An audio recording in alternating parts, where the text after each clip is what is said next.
یار تو ہی میرا عشق از قلم فاطمہ طارق، دیکھو میں بول رہی ہوں مجھے جانے دو، آج مجھے تم لوگ نہیں روک سکتے، دروازہ کھولو۔ وہ بہت زیادہ اونچی آواز میں باہر گاڑی کے پاس کھڑی ہو کر غلام دین پر چلا رہی تھی۔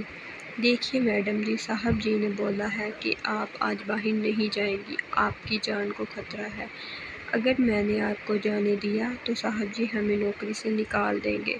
غلام دین بہت دھیمی آواز میں بولا۔ کیا اب تم مجھے روکو گے؟ دو کوری کے ملازم، وہ بہت ہی بدتمیزی سے ان سے بات کر رہی تھی۔ سب ملازم اکٹھے ہو گئے۔ بس بہت ہو گیا، کیا بدتمیزی ہے یہ، تم کیسے بات کر رہی ہو ان سے؟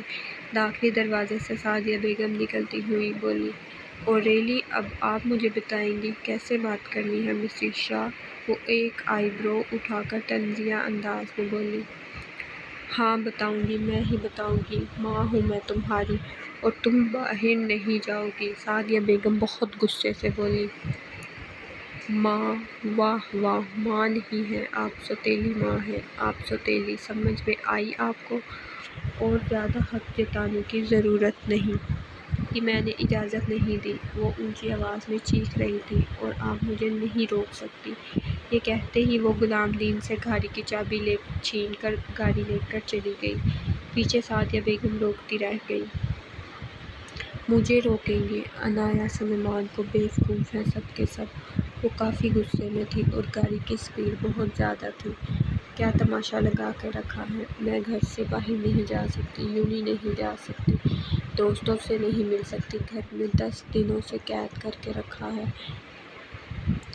پاگل بنا دیا ہے۔ وہ غصے میں خود سے ہی باتیں کر رہی تھی کہ اچانک سے اسے لگا کہ کوئی اس کا پیچھا کر رہا ہے، لیکن اس نے اپنا وہم سمجھ کر جھٹلا دیا، اور ابھی 2 منٹ ہی گزرے تھے کہ اچانک گولیوں کی آواز آئی۔ اوہ مائی گاڈ، یہ کیا؟ اس نے شیشے میں سے پیچھے دیکھا تو 2 کالی گاڑیاں فائر کر رہی تھیں۔ اور اب کیا کروں؟ عنایہ نے سوچتے ہوئے گاڑی کی سپیڈ بڑھا دی۔ وہ ڈری نہیں کیونکہ وہ ایک بہادر دادا کی پوتی تھی کہ اچانک پولیس کے سائرن کی آواز آئی، پر جب تک گاڑی آؤٹ آف کنٹرول ہو چکی تھی اور گاڑی جا کر درخت سے ٹکرائی۔ عنایہ کا سر اسٹیئرنگ سے جا کر لگا اور وہ بے ہوش ہو گئی۔ آخری آواز اسے عثمان انکل کی سنائی دی۔ جب عنایہ غصے میں گاڑی لے کر گئی تھی تو سعدیہ بیگم تو غصے سے اندر چلی گئی، مگر غلام دین نے جلدی سلیمان شاہ کو فون کر دیا۔ جیسے ہی انہوں نے کال اٹھائی، بولو غلام دین، ایک روبدار آواز اسپیکر سے گونجی۔ صاحب جی وہ کیا ہوا بتاؤ بھی؟ وہ صاحب جی، عنایہ بیٹی گاڑی لے کر چلی گئی۔ کیا؟ وہ ایک دم سے کرسی سے اٹھ گئی۔ کیسے؟ کیوں؟ وہ میں نے منع کیا تھا، وہ کافی غصے میں بول رہے تھے۔ کب کی گئی ہے صاحب؟ وہ 5 منٹ ہو گئے ہیں۔ سلیمان شاہ نے جلدی کال کٹ کر ڈی ایس پی عثمان کو کال کی اور ساری صورتحال بتا کر فوراً آفس سے نکل گئے۔ ایس پی عثمان نے لوکیشن ٹریس کی اور عنایہ کے پاس پہنچ گئے۔ ان کے پیچھے ہی سلیمان شاہ آ گئے اور عنایہ کو بے ہوش اور زخمی دیکھ کر اٹھا کر ہسپتال لے گئے۔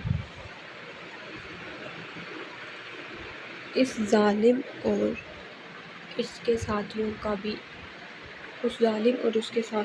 بھی حالت میں سراغ لگانا ہے۔ اس خفیہ کمرے میں ایک ہی گرجدار آواز گونج رہی تھی۔ میرا پلان یہ ہے کہ وہ سب کو اپنا پلان بتانے لگا۔ اگر کسی نے غداری کی یا کوئی پیچھے ہٹا تو وہ میرے ہاتھوں سے مارا جائے گا، سمجھے سب؟ یس سر، اونچی الفاظ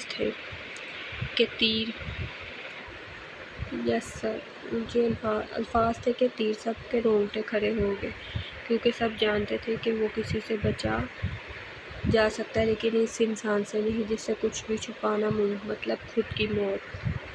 اف یار، یہ بگ برو کی پوسٹنگ یہاں کیوں ہوئی؟ ہدایت شاہ بہت ہی غصے میں علی کو بولا۔ کیوں، کیا ہوا؟ علی مصنوعی حیرانگی سے بولا۔